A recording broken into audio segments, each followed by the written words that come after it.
नाराए तकबीर জোরে কুছ জোরে দাও। আচ্ছা যে জোরে বলবে তাকে আমার তরফ থেকে পুরো এমনি বলতে হবে না, ঠান্ডার সময় কষ্ট হচ্ছে বুঝতে পারছি তোমাদের। এবার জোরে বলে নারায়ে তাকবীর। সব গান্ধীজির পাওয়ার। টাকলা গান্ধীজির পাওয়ার। গান্ধী তোমার কি ক্ষমতা, তোমাকে ছেড়ে এই চশমা শুধু আছে, গোঁফ দাড়ি কিছু নেই, মাথায় চুলও নেই, তাই যদি তোমার এত পাওয়ার হয়, যদি চুল দাড়ি থাকতো কি হতো? হ্যাঁ ঠিক ঠিক বলো, এইটা দেখাচ্ছি আল্লাহু আকবার জোরে দিচ্ছে, আর যেটা তোমার ওই এমনি যখন বলছি তখন আর আল্লাহু আকবার বলেন, আল্লাহু আকবার জোরে বলতে নারায়ে তাকবীর नाराए तकबीर अल्लाहु अकबर, नाराए तकबीर अल्लाहु अकबर, नाराए तकबीर अल्लाहु अकबर, नाराए तकबीर अल्लाहु अकबर, नाराए तकबीर अल्लाहु अकबर, नाराए तकबीर अल्लाहु अकबर। बातिल ने जब जब बदले हैं तेवर, बातिल के जब जब बदले हैं तेवर, आया है तब तब मेरी जुबां पर नाराए तकबीर अल्लाहु। এক সাইডে শিয়াল ডাকছে একজন। बातिल ने जब जब बदले हैं तेवर, बातिल के जब जब बदले हैं तेवर, आया है तब तब मेरी जुबां पर नाराए तकबीर अल्लाहु अकबर, नाराए तकबीर अल्लाहु अकबर, नाराए तकबीर अल्लाहु अकबर, नाराए तकबीर अल्लाहु अकबर। प्यारे नबी ने जीना सिखाया, बाखुदा इंसान हमको बनाया, प्यारे नबी ने जीना सिखाया, बाखुदा इंसान हमको बनाया, पहनाया अखलाक ईमान का जेवर, पहनाया अखलाक ईमान का जेवर, नाराए तकबीर अल्लाहु अकबर, नाराए तकबीर अल्लाहु अकबर, नाराए तकबीर अल्लाहु अकबर, नाराए तकबीर अल्लाहु अकबर, नाराए तकबीर अल्लाहु अकबर। सिद्दीक फारूक उस्मान हैदर चारজন সাহাবা সবচেয়ে বেহতর, সিদ্দীক ফারুক উসমান हैदर চারজন সাহাবা সবচেয়ে বেহতর, কারণ এদের দিলেতে আছে আল্লাহর পয়গম্বর, দিলেতে আছে আল্লাহর পয়গম্বর, নারায়ে তাকবীর আল্লাহু আকবার, নারায়ে তাকবীর আল্লাহু আকবার, নারায়ে তাকবীর আল্লাহু আকবার, নারায়ে তাকবীর আল্লাহু আকবার, নারায়ে তাকবীর আল্লাহু আকবার। बातिल ने जब जब बदले हैं तेवर, बातिल के जब जब बदले हैं तेवर, आया है तब तब मेरे जुबां पर नाराए तकबीर अल्लाहु अकबर, नाराए तकबीर अल्लाहु अकबर, नाराए तकबीर अल्लाहु अकबर, नाराए तकबीर अल्लाहु अकबर। আমার কমিটির তরফ থেকে যেটা ফরমাইশ ইনশাআল্লাহ আসমানে আর জমিনে পৃথিবীর সর্বখানে, আসমানে আর জমিনে পৃথিবীর সর্বখানে তোমার বাণী শোনা যায়, ইয়া নবী ইয়া পাক রাসূল সবার দোয়া হয় কবুল, ইয়া নবী ইয়া পাক রাসূল সবার দোয়া হয় কবুল, তোমার নামের ওসিলায়, তোমার নামের ওসিলায়, আসমানে আর জমিনে পৃথিবীর সর্বখানে, আসমানে আর জমিনে পৃথিবীর সর্বখানে তোমার বাণী শোনা যায়, ইয়া নবী ইয়া পাক রাসূল সবার দোয়া হয় কবুল ইয়া নবী ইয়া পাক রাসূল সবার দোয়া হয় কবুল তোমার নামের ওসিলায় তোমার নামের ওসিলায়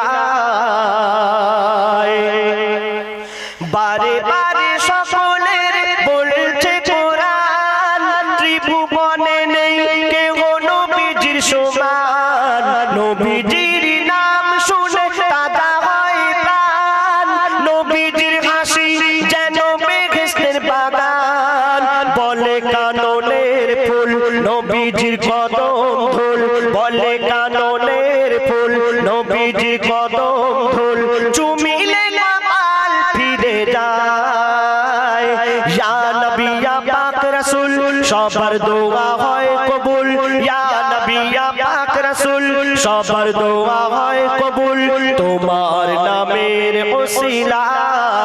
ওসিলায় তোমার নামের ওসিলায়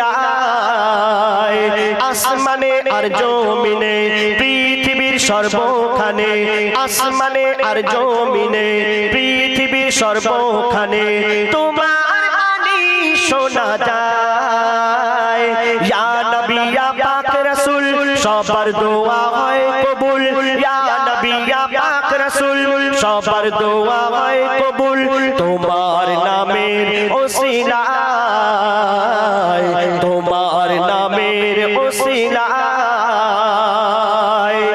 এই দুনিয়াতে আল্লাহ পাক 2,24,000 কম বেশি 1,24,000 পয়গম্বরকে পাঠিয়েছেন কিন্তু সবচেয়ে জ্ঞানী করে সবচেয়ে ত্যাগী করে কোন নবীকে পাঠিয়েছিলেন বলছে দেখুন দুনিয়াতে এলো গেল যত পয়গম্বর মোর নবীজি সকলের সাহিবে সরদার যার নামে ক্ষমা পাবে যত গুনাহগার হবে গো জামিন যিনি উম্মত সবার ফুল সিরাতের ওই পুল পারে হবে বিলকুল ফুল সিরাতের ওই পুল পারে হবে বিলকুল যারা নবীর কথা মেনে নেয় ইয়া নবী ইয়া পাক রাসূল সবার দোয়া হয় কবুল ইয়া নবী ইয়া পাক রাসূল সবার দোয়া হয় কবুল তোমার নামের ওসিলায় তোমার নামের ওসিলায় আসমানে আর জমিনে পৃথিবীর সর্বখানে আসমানে আর জমিনে পৃথিবীর সর্বখানে তোমার বাণী শোনা যায় ইয়া নবী ইয়া পাক রাসূল সবার দোয়া হয় কবুল ইয়া নবী ইয়া পাক রাসূল সবার দোয়া হয় কবুল তোমার নামের ওসিলায় তোমার নামের ওসিলায় নিশি ভোরে ভেসে আসে ভোরের আযান ঘুম ভাঙে আসে মনে নামাজের টান দেয় সদা বাধা ওই ইবলিস শয়তান বলে কি হবে নামাজ পড়ে কেন পেরেশান কবি ইয়াসিন বলে হায়াত মোর যাচ্ছে চলে কবি ইয়াসিন বলে হায়াত মোর যাচ্ছে চলে মোরে নামাজ কাজা হয়ে যায় ইয়া নবী ইয়া পাক রাসূল সবার দোয়া হয় কবুল ইয়া নবী ইয়া পাক রাসূল সবার দোয়া হয় কবুল তোমার নামের ওসিলায় তোমার নামের ওসিলায় আসমানে আর জমিনে পৃথিবীর সর্বখানে আসমানে আর জমিনে পৃথিবীর সর্বখানে তোমার বাণী শোনা যায় ইয়া নবী ইয়া পাক রাসূল সবার দোয়া হয় কবুল ইয়া নবী ইয়া পাক রাসূল সবার দোয়া হয় কবুল তোমার নামের ওসিলায় তোমার নামের ওসিলায় তোমার নামের ওসিলায় বিন্দু আছে তার মধ্য থেকে সব থেকে বেশি এইখানে আমার মা বোনেরা উপস্থিত। তো আমি মা বোনেদের জন্য একটা শিক্ষামূলক গজল তুলে ধরবো। যদি আমার মা বোনেরা মন দিয়ে শোনেন তাহলে বুঝতে পারবেন যে এই ঘটনা এই গজলের মাধ্যমে কবি কি বলতে চাইছে। তবে আমি ক্ষমা চেয়ে নেব কমিটির কাছে, কেন এই গজলটা একটুখানি কথা বলতেই হবে, না বললে গজলটা বোঝানো একদম মুশকিল হয়ে যাবে। কি ঘটনা আপনারা শুনেছেন? মা ফাতেমার অনেক ঘটনা শুনেছেন, যে কেঠুরিয়ার বিবি মা ফাতেমার ঘটনা এবং ওই ইহুদি নারী মা ফাতেমার ঘটনা, অনেক ঘটনা আপনারা শুনেছেন। তো এখন আমি একটি মা ফাতেমার জীবনী থেকে একটি ঘটনা তুলে ধরবো। একদিন হযরতে আলী যুদ্ধে যাবে, সব প্রস্তুত করছেন, মানে ঢাল তলোয়ার যা কিছু পোশাক, যুদ্ধের পোশাক যা কিছু লাগবে সব কিছু রেডি করছে। আর মা ফাতেমা হাতে হাতে হাতে হাতে দিয়ে দিচ্ছে, জুগিয়ে দিচ্ছে। আর দিতে দিতে বলছে, স্বামী গো, আমার একটা প্রয়োজন আছে, যদি আপনাকে বলি আপনি কষ্ট পাবেন না তো? বলে না, বলো। তো মা ফাতেমা বলে যে, স্বামী গো, আমার একটা জামা লাগবে, যেই জামাটা আমি পরি সেটা ছিঁড়ে গেছে, আমার আর পরার মতো নেই। এখন ডিজিটাল যুগ, আগে তানারা প্রয়োজন ছাড়া জামা নিতেন না। এখন তো একটা এই বর্তমান যুগে যদি আমাদের ঘরেতে ঈদের সময় 4টে একটা মহিলার জামা কাপড় হয়, আবার স্বামীদের বলে, হ্যাঁ গো, ওই ছকিনা ভাবি 5টা নিয়েছে আর আমার 4টে হলো, ছকিনা ভাবির বরের থেকে তো তোমার বর, তুমি বেশি রোজগার করো, আমাদের কম কেন হলো? এই কথা আমরা বলি। কিন্তু না, হযরতে আলী এই কথাটা শোনার পরে তিনি যুদ্ধে চলে গেলেন, কিন্তু মনটা খারাপ করে। কেন? হযরতে আলী তেমন কিছু ছিল না। তিনি চিন্তা করছে যে আমি যুদ্ধে যাচ্ছি, যদি না মা ফাতেমাকে আমি নবীর বেটি নবী নন্দিনী ফাতেমার এই আশাটা যদি না পূরণ করতে পারি তাহলে ফাতেমার কষ্ট হবে। কেন? হযরতে আলী অনেক ভালোবাসতেন। এই মনটা খারাপ করে যুদ্ধে চলে গেল।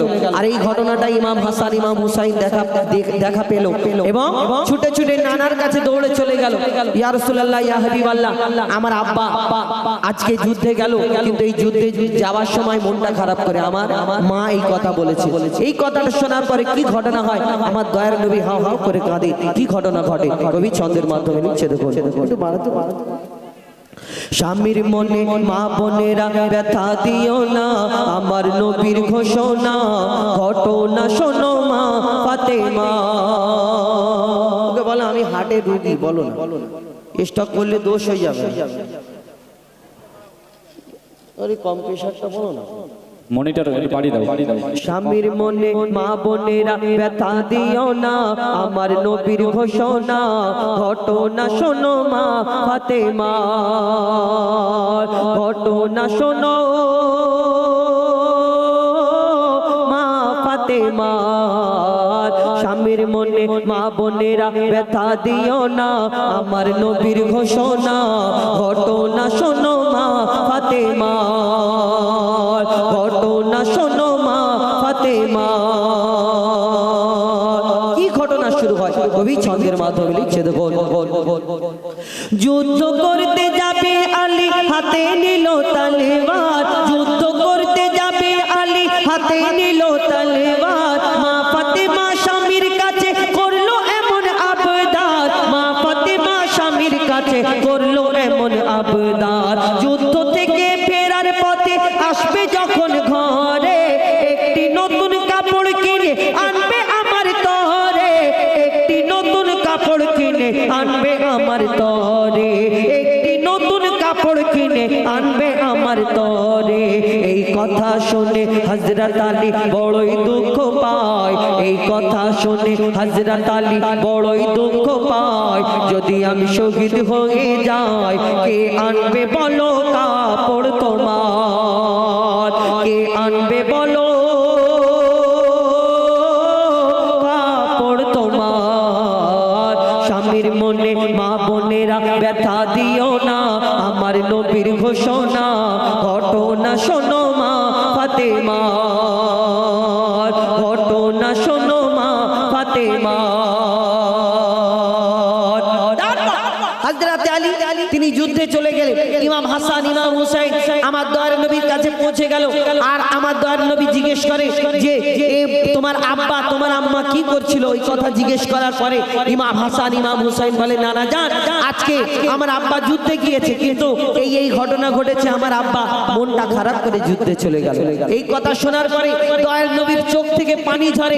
তারপর কি ঘটনা হয় কবি ছন্দের মাধ্যমে লিখছে দেখো, দুঃখ ভরা হৃদয় নিয়ে আলী গেল রনে, দুঃখ ভরা হৃদয় নিয়ে আলী গেল রনে, নানার কাছে ছুটতে এলো হাসান হোসেনে, নানার কাছে ছুটতে এলো হাসান হোসেনে, নানার কাছে ছুটতে এলো হাসান হোসেনে, আব্বুর কাছে নতুন কাপড় চেয়েছে আম্মি জান, তাই আব্বুর মনটা খুবই খারাপ ছিল যে সে পেরেশান, আব্বুর মনটা খুবই খারাপ ছিল যে সে পেরেশান। এই কথা শুনে দয়ার নবীর কান্না থামে না, এই কথা শুনে দয়ার নবীর কান্না থামে না। কি ভুল করলো ফাতেমা, কি করলে বলো বেটি আমার, কি করলে বলো বেটি আমার, স্বামীর মনে মা বোনেরা ব্যথা দিও না, আমার নবীর ঘোষণা ঘটনা শোনো মা ফাতেমা, ঘটনা শোনো মা ফাতেমা। আমার দয়ার নবী প্রত্যেকদিন মা ফাতেমার ঘরে খোঁজ নিতে আসতেন যে আমার বেটি কি করে, আমার মেয়ে কি করে, আমার হাসান হুসাইন কি করে। কিন্তু একটা সময় এলো আল্লাহ রাসূল মা ফাতেমার ঘরে 3 দিন যায়। 3 দিন যখন হয়ে যায় মা ফাতেমা চিন্তা করে হ্যাঁ আমার আব্বা আমার ঘরে প্রত্যেক দিন আমার খোঁজ খবর নিতে আসে, হঠাৎ কি হলো আমার আব্বা আমার বাড়িতে কেন আসে না। আর মা ফাতেমার সঙ্গে সঙ্গে ছুটে ছুটে নবীর ঘরেতে পৌঁছে যাচ্ছে, কেন আমার আব্বার শরীর খারাপ নাকি। ছুটে ছুটে ছুটে ছুটে মা ফাতেমা আমার দয়ার নবীর ঘরের সামনে হাজির হলো, সালাম দিল। সালাম দেওয়ার পরে আমার দয়ার নবী অন্যদিকে তাকায়, মা ফাতেমার দিকে তাকিয়ে দেখে না। কেন তাকিয়ে দেখে না, কি ঘটনা হলো সেদিন কবি ছন্দের মাধ্যমে অতি মূল্যবান কথাই লিখছে দেখো,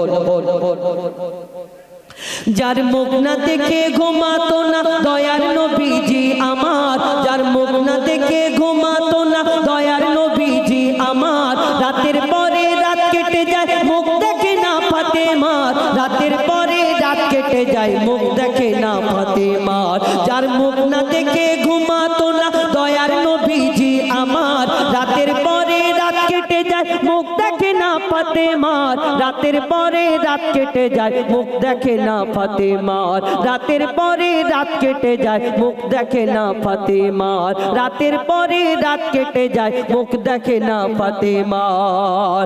মা ফাতেমা ছুটতে এলো আব্বা জানের কাছে, তবু বেটির মুখ দেখে না পেছন ফিরে আছে, তবু বেটির মুখ দেখে না পেছন ফিরে আছে। বলছে নবী ও গো বেটি বাড়ি চলে যাও, বলছে নবী ও গো বেটি বাড়ি চলে যাও, আগে স্বামীর কাছে ক্ষমা চাও, তবে করবে ক্ষমা আল্লাহ আমার। কে বলছে? আমার দয়ার নবী বলছে এ বেটি তুমি বাড়ি চলে যাও, আল্লাহ ক্ষমা তোমার স্বামীর কাছে প্রথম ক্ষমা চেয়ে এসো। কিন্তু এখন বর্তমান যুগে কিছু প্রধানমন্ত্রী মার্কা মা আছে, এরা যদি মেয়ের ঘরে কোনো কষ্টতে থাকে, মেয়ের স্বামী যদি কিছু বলে আর মাকে আউমাউ করে ফোন করে বলে মা গো তোমার জামাই আমাকে এরকম কথা বলেছে, তখন সেই প্রধানমন্ত্রী মার্কা মাগুলো ফোনেতে বলে তুইও বল, আর তোকে যদি মারে তুই মেরে আদায় করলে তারপর আমি আছি দেখে দেবো, এই কথা বলে প্রধানমন্ত্রী মার্কা মা। এদের পরবর্তীতে মানে প্রধানমন্ত্রী করলে দেশ ভালো রকম চালাবে। এই প্রধানমন্ত্রী মার্কা মাগুলোর জন্য কত মেয়েরা ওই বাপের বাড়ি এসে পড়ে থাকে, তার সারা জীবনটা বরবাদ হয়ে যায়, আর ভাইরা তাদের পেরেশান থাকে। মা কতদিন বেঁচে থাকবে? তোমার মেয়ে যদি ওইখানে কষ্টতে থাকে একটু বোঝাও, প্রথমে বোঝাতে হবে এই স্বামীকে আল্লাহ কি মর্যাদা কি ইজ্জত দিয়েছে। তাই বলে ওই গন্ডগোল স্বামী না, যারা অত্যাচার করে তাদেরও হিসাব হবে। কেন এই যখন মানুষকে জান্নাতে দেবে, তার বউ তার স্ত্রী যদি গিয়ে বলে যে আমার সঙ্গে খারাপ বিচার করেছে, সে সেখানে কিন্তু ধরা পড়ে যাবে। এটা ভাববেন না যে স্বামীকে মর্যাদা দিয়েছে বলে তুমি অত্যাচার করবে, মারবে, ধরবে, এরকম ব্যাপার না। এই দুনিয়াতে তো সেই দয়ার নবী, মায়ের নবী যখন এই কথা বলে, মা ফাতেমা কাঁদতে কাঁদতে নিজের বাড়িতে চলে যায়, নিজের বাড়িতে পৌঁছে যায় আর দরজা বন্ধ করে শুধু কাঁদতে থাকে যতক্ষণ না তার স্বামী ফিরে আসে। তারপর কি হয় কবি ছন্দের মাধ্যমে লিখছে, দেখো, যুদ্ধ থেকে হযরত আলী এলো যখন ঘরে, যুদ্ধ থেকে হযরত আলী এলো যখন ঘরে, চাইছে ক্ষমা মা ফাতেমা পা দুটোকে ধরে, চাইছে ক্ষমা মা ফাতেমা পা দুটোকে ধরে, চাইছে ক্ষমা মা ফাতেমা পা দুটোকে ধরে, ক্ষমা করে দাও আমারে আর করব না এমন ভুল, তোমার মনে ব্যথা দিলে ব্যথা পাই গো খোদার রাসূল, তোমার মনে ব্যথা দিলে ব্যথা পাই গো খোদার রাসূল। আলী ফাতেমা হাসান হোসেন নবীর কাছে যায়, আলী ফাতেমা হাসান হোসেন নবীর কাছে যায়, ওর নবী দেখে শান্তি পায়, এমন ভুল কখনো করো না গো আর, এমন ভুল কখনো করো না গো আর, স্বামীর মনে মা বোনেরা ব্যথা দিও না, আমার নবীর ঘোষণা ঘটনা শোনো মা ফাতেমা। কোনটা বাড়াতে বলছে নবী আল আরাবী, শোনো বেটি ফাতেমা, আমার দয়ার নবী কাছে হযরত আলী, মা ফাতেমা, ইমাম হাসান, ইমাম হুসাইন এসে বলছে, ইয়া রাসূলুল্লাহ, ইয়া হাবিবাল্লাহ, আমি আপনার মেয়েকে আমি কষ্ট দিতে চাইনি, কিন্তু ফাতেমা আমার কাছে এমন সময় একটা জামা চেয়েছে, আমার কাছে তেমন কিছু ছিল না, আমি মন খারাপ হয়েছে, যদি যুদ্ধে যাচ্ছি যদি আল্লাহ না ফেরায়, ওই কারণে তো মন খারাপ হয়েছে, আমি আমার স্ত্রীর প্রতি আমি নারাজ না ইয়া রাসূলুল্লাহ, ইয়া হাবিবাল্লাহ। তখন আমার দয়ার নবী সেই দিন মা ফাতেমাকে আরো কি বলেছিলেন, মা ফাতেমা অন্যায় করেছিলেন না, এই উম্মতের শিক্ষার জন্য যত ঘটনা, এই মা ফাতেমাকে সেদিন কি বলেছিলেন, শেষ কথাই লিখছে, দেখো, বলছে নবী আল আরাবী, শোনো বেটি ফাতেমা, বলছে নবী আল আরাবী, শোনো বেটি ফাতেমা, আলী যদি আজ তোমাকে না করি তো ক্ষমা, আলী যদি আজ তোমাকে না করি তো ক্ষমা, আলী যদি আজ তোমাকে না করি তো ক্ষমা, আমি তোমার আব্বা তোমাকে ক্ষমা করতাম না, স্বামীকে যে দুঃখ দেবে আমি নবী তাকে চিনব না, স্বামীকে যে দুঃখ দেবে নবী তাকে চিনবে না। কেমন শিক্ষা দিয়ে গেল, কেমন শিক্ষা দিয়ে গেল নবী দো জাহান, শোনে রাখ মঈদুল ইসলাম, বলছিল না মা ফাতেমা, বলছিল না মা ফাতেমা, স্বামীর মনে মা বোনেরা ব্যথা দিও না, আমার নবীর ঘোষণা ঘটনা শোনো মা ফাতেমা, ঘটনা শোনো মা ফাতেমা, ঘটনা শোনো মা ফাতেমা। শুনে এটি ঘটনামূলক গজল, হয়তো আপনারা খারাপ ভাববেন, হ্যাঁ বিনা দানার খেজুরটা খালি পড়ে গেলে হবে। এই নামাজ আমরা পড়ি 5 ওয়াক্তের নামাজ, এটা কোন নবীর জন্য এই নামাজ, কোন নবীর ওসিলাতে আমরা এই নামাজ পেয়েছি? নবী মুহাম্মাদের ওসিলা আমরা 5 ওয়াক্তের নামাজ পেয়েছি, কিন্তু এটা কোন নবীর শুকরানার নামাজকে উম্মতে মুহাম্মাদির জন্য ফরজ করা হয়েছে এটা আমাদের জানা উচিত। আমি এই একটা কলম আমি লিখবো, আমার বুকে একটা কলম আছে, এই কলমটাকে দিয়ে যখন আমি লিখবো, এই কলমটা যে দিয়েছিল তার কথা মনে পড়বে না পড়বে না? পড়বে। তা আমি যেটা পালন করছি সেটা কোত্থেকে এলো আমাদের জানা প্রয়োজন। আল্লাহ নবী হযরত ইব্রাহিম আলাইহিস সালাম, তারা দুইজন বিবি ছিলেন, প্রথম বিবি হযরত সারা আলাইহিস সালাম এবং দ্বিতীয় বিবি হযরত হাজরা আলাইহিস সালাম। প্রথম বিবি সারা আলাইহিস সালামের সঙ্গে 85 বছর সংসার হয়েছে, কোনো সন্তান ছিল না। তখন বিবি চিন্তা করলো, আমার স্বামীকে আল্লাহ পাক জাতির পিতা লাকাব দিয়েছে, আর যদি পিতার কোনো সন্তান না থাকে মানুষ তাকে কটূক্তি করে পিতা বলবে, সম্মান দিয়ে বলবে না। তিনি কি করলেন, স্বামীকে দ্বিতীয় বিবাহের প্রস্তাব দিলেন, কিন্তু স্বামী তো সাধারণ মানুষ নয়, আমাদের মতো মানুষ হলে একটা যখন বউ বলতো ভাই এই সরি বউ বলতো হ্যাঁ গো তুমি একটা বিয়ে করো, আমার সন্তান একটা লাগবে। তখন সে কি করতো, যে চারটে একসঙ্গে বিয়ে করা যায় সবকটাই হয়তো সেরে আসে। কিন্তু আল্লাহ নবীগণ তারা ছিলেন এক একটা নবী তার পিরিয়ডে সবচেয়ে উত্তম চরিত্র আখলাক চরিত্রের অধিকারী ছিলেন। সর্বশেষ এন্ড যিনি নবী তার কাছে কেউ নেই, কিন্তু যে টাইম যে পিরিয়ডে যে নবী ছিলেন তার ঊর্ধ্বে কোনো মানুষের আখলাক চরিত্র ব্যবহার ছিল না। ইব্রাহিম নবী এটা ডিনাই করলেন, বললেন এটা সম্ভব নয়। কিন্তু বিবি পিড়াপিড়ি শুরু করলো, না তোমাকে বিবাহ করতে হবে, তোমার যদি সন্তান না থাকে মানুষ তোমাকে খারাপ বলবে, সেটা আমারও ভালো লাগবে না। তো জোর করে যখন বিবাহের প্রস্তাব দিলেন, কার সঙ্গে কিভাবে বিয়ে হচ্ছে এবং এই ঘটনা কোথায় গিয়ে থামে আপনারা মনোযোগ সহকারে শুনুন, আশা করছি ভালো লাগবে ইনশাআল্লাহ। মাহাজিরার সম্মান দিল রে মান, নাকে কানে মা বোনের আছে তা প্রমাণ। মাহাজিরার সম্মান দিল রে মান, নাকে কানে মা বোনের আছে তা প্রমাণ। পেল নারী যার হাজিরা সুন্নাত, কিন্তু মুসলমান সুন্নাতে দেয় দান। ওগি নাজিল করে হাজিরাকে সোনার, মাহাজিরার সম্মান দিল রে মান, নাকে কানে মা বোনের আছে তা প্রমাণ। আল্লাহ নবী ইব্রাহিম আলাইহিস সালাম বিবিকে কি বলছে শুনুন।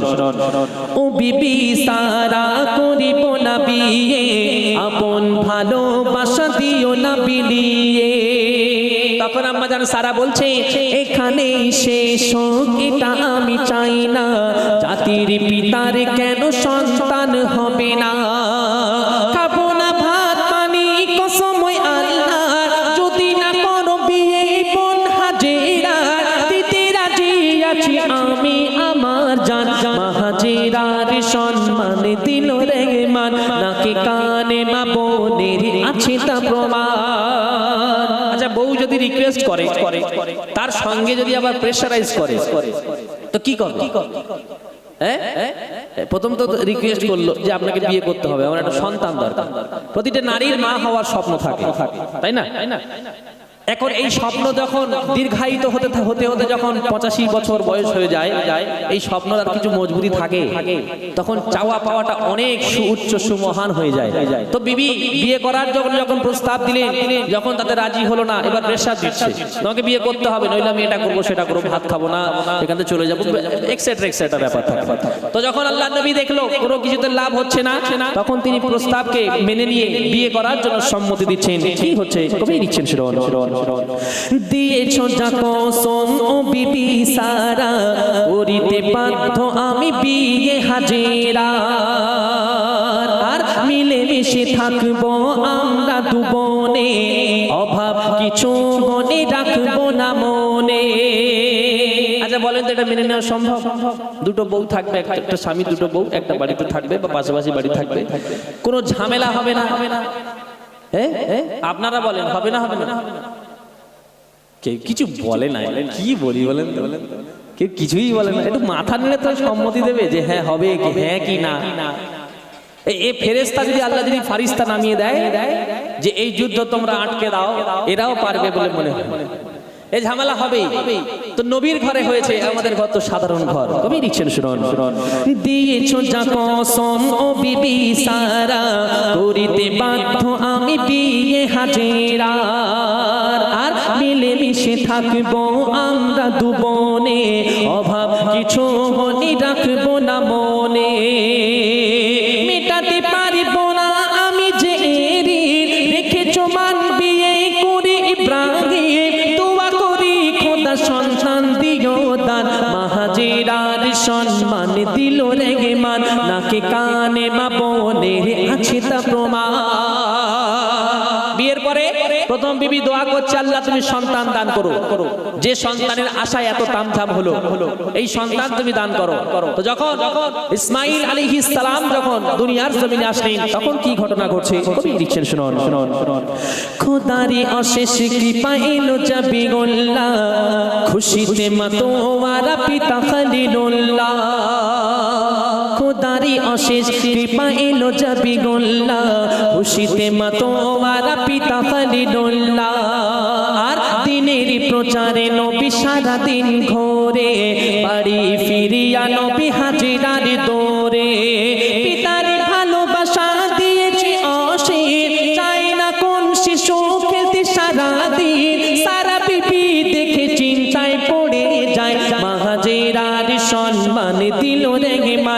নাকে কানে মা বোনের আছে তা প্রমাণ। প্রথম বিবি চিন্তা করছে, হায় রে আমি তো জোর করে বিয়ে শাদী দিলাম, আমার স্বামী তো আর আমার ঘরে আসে না খুব একটা। খুব চিন্তায় পড়ে গেছে যে আমার স্বামী তো আমার কাছে খুব একটা আসে না। প্রথমে আগে কোথাও থেকে এলে ছোট বিবির ঘরে আসে, কিন্তু এখন দেখতে পাচ্ছে না যে সন্তানের মায়া আসছে। আচ্ছা একটা বলেন তো, একটা মানুষের 85 বছর 86 বছর যখন সন্তান হয়, সে মানুষ সারাদিন, আমাদের দায়িত্ব কি? ঘর 5 ওয়াক্ত নামাজ পড়া, ঘর সংসারের জন্য রুজির তালাশ করা, ইনকাম করে বাড়ি এসে আবার খেয়ে দিয়ে ঘুমিয়ে পড়া, তাই তো? কিন্তু নবীদের একটা এক্সট্রা দায়িত্ব ছিল, সেটা কি? মানুষের কাছে দ্বীনের দাওয়াত দেওয়া, যে আল্লাহ একজন খালিক মালিক, এই পৃথিবীর সৃষ্টিকর্তা পালনকর্তা আছে, তার ব্যাপারে মানুষকে জানানো, পথ ভোলা মানুষকে পথের দিকে ডেকে আনা। এই সমস্ত কাজ করে যখন নবী বাড়ি এলেন, এসে আগে সন্তানের কাছে যাবেন না বউয়ের কাছে যাবে? কি আপনাদের স্বামীরা কি করে? আগে এলে তো আগে বাচ্চাটাকে কোলে করে নেন নাকি? হ্যাঁ, বউ যে কটা আছে আগে বাচ্চাটাকে কোলে নেয়।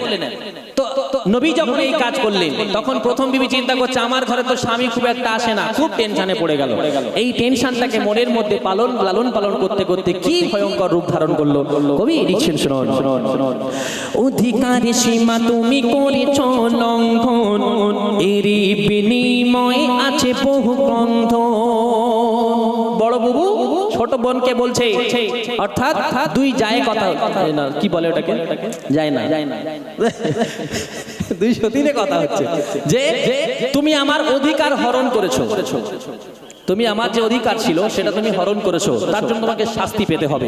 এমন একটা শাস্তি তোমাকে দেব, হাত কাটবো না, পা কাটবো না, তোমাকে মারধর করে অনেক ক্ষতবিক্ষত করে দেব না, তোমাকে খুনও করে দেব না। আমি একটা এমন একটা লজ্জাদায়ক তোমাকে শাস্তি দেব, তুমি যখন পাড়ার মধ্যে দিয়ে হেঁটে হেঁটে যাবে, মানুষ তোমাকে দিয়ে কটূক্তি করবে, এমন একটা নিদারুণ শাস্তি তোমাকে দেব। কি শাস্তি কবি লিখছেন, শুনুন। অধিকারে সীমা তুমি করেছো লঙ্ঘন, এরই বিনিময়ে আছে বহু বন্ধন। আর জানিবে জামানা কেন এ লক্ষণ, স্বামীর অধিকার একা করেছো ভক্ষণ। তাই বিধিল শিখ দিয়ে করে অঙ্গহীন, হাজিরা কাঁদে দেখে কাঁদে ওই জমির, রক্ত বয়ে গেল না দিকে কান, মাহাজিরার সম্মান দিল রেহমান, নাকে কানে মা বোনের আছে তা প্রমাণ। স্বামী যখন বাড়ি ছিল না, প্রথম বিবি একটা লোহার কোন অস্ত্র গরম করে ছোট বোনের নাক এবং কান গরম করে ফুটো করে দিয়েছিল। কি বুঝলেন? মানুষ দেখবে যে এরকম কান আর নাক পোড়া কেন, তখন ব্যাপারটা তাদের সামনে উন্মোচন হবে এবং লজ্জিত হবে। কিন্তু এমনটা হয়েছিল? হয়নি। আল্লাহ পাক এখান থেকে তার সম্মান বুলন্দ করার জন্য কি করেছিলেন? তাই কবি শেষ কথায় মূল্যবান কথা লিখছেন, শুনুন। আমাদের বাড়ির বউরা হলে, আচ্ছা বলেন, বড় বউ বয়স বেশি, ছোট বউয়ের বয়স কম, সত্যিকার বেশি? বড় বউয়ের বয়স বেশি, ছোট বউয়ের শক্তি বেশি তো নাকি? একটু কথা বলেন না, সত্যি বেশি তো? তাহলে আমাদের বাড়ির বউরা হলে কি করতো? ওখানেই ম্যাচ শেষ করে দিত, যা দেনা পাওনা ছিল ওখানেই মিটিয়ে ফেলতো। স্বামীর জন্য অপেক্ষা করতো না, আল্লাহর হুকুমের অপেক্ষা করতো না। এটা কোনো সাধারণ রমণী ছিল না। তিনি কি করলেন? আল্লাহর উপর তাওয়াক্কুল করলেন, আল্লাহর কাছে বিচার দিলেন। আল্লাহ পাক কি ফয়সালা করছে শেষ কথায় কবি লিখছেন, শুনুন। শোনো গো হাজেরা করুণাতে আল্লাহ, এর শান মান খোদা রাখিবে জেল্লা। কি করে? আজ থেকে যত নারী হবে বিবাহিতা, রত্ন দিতে হবে নাকে কানে রেখা। বোঝা গেল? এবার বুঝলেন কোত্থেকে এলো নাক আর কান দুল ছুঁই সব কবি লিখছেন, শুনুন। শোনো গো হাজেরা করুণাতে আল্লাহ, এর শান মান খোদা রাখিবে জেল্লা। আজ থেকে যত নারী হবে বিবাহিতা, রত্ন দিতে হবে নাকে কানে রেখা। পাক হাজিরা তুমি বলছি রেহমান, নারী জাতি তোমার জারি রাখিবে মান। হাকিমুল বলে ফেলে সুন্নাত হাজেরার দান, মাহাজেরার সম্মান দিল রেহমান, নাকি কানে মা বোনের আছে তা প্রমাণ। মাহাজেরার সম্মান দিল রেহমান, নাকি কানে মা বোনের আছে তা প্রমাণ। দিল নারী জাত হাজিরা সুন্নাত, হিন্দু মুসলমান সুন্নাতে দেয় জান। ওগি নাজিল করে হাজিরাকে শোনান, মাহাজে দিল রে মান নাকে কানে মা বোনের আছে তা প্রমাণ মাহাজিরার সম্মান দিল রে মান নাকে কানে মা বোনের আছে তা প্রমাণ। বহুদিন পরে প্রোগ্রামে এসে আমরা এই লোহার চেয়ার দেখা পাচ্ছি, ভাঙা চোরার কোনো গল্প নেই, যত যা করো ভাঙা চড়া যাবে, ও ভেঙে যায়। আর এই মাঠে এটা তো শক্ত, বাদায় অনুষ্ঠান হয় বেশি, যত বাদা শুকিয়ে যাবে আমাদের প্রোগ্রাম বেড়ে যাবে। তো বাদা উল্টো পাল্টা জায়গা, তো সেখানে প্লাস্টিকের চেয়ার হলে খালি ভেঙে যায়। এটা যার ডেকোরেটর এদের কাছ থেকে ভাড়া করা উচিত সবার। চলো তাই ভাই,